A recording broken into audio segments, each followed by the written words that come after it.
Our state, which makes the issue a growing concern in the Ozarks as always. Good evening once again to you all. I'm David Oliver. Thanks for joining us tonight. I'm Lindsay Klein. Our Audrey Esther has more on how and why Springfield's only domestic violence shelter is now also sheltering men. Audrey.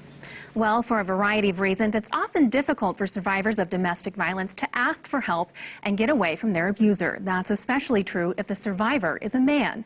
And one reason why Harmony House is now also providing shelter to men. Whether you know it or not, you've met someone, you work with someone, you're friends with someone who has been impacted by domestic violence. Including men who can now seek shelter here at Harmony House, which for nearly 40 years has housed only women and children. It's the right thing to do. Since April, Harmony House has provided shelter to 2 men escaping female abusers and expects to serve at most 6 in the coming year. Surprisingly, it's changed very little.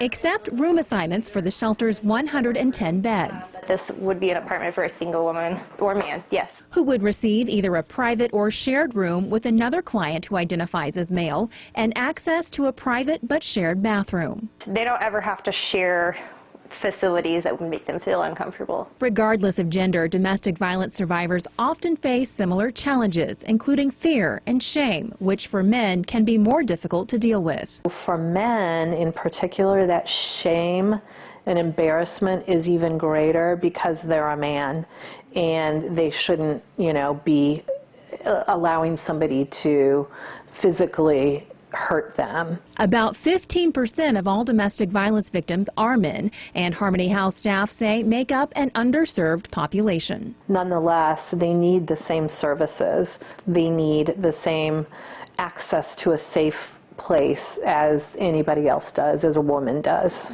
As for the women at Harmony House who may now stay with men, it's been good for them to have a healthy relationship with a man who is going through something that they can both relate to.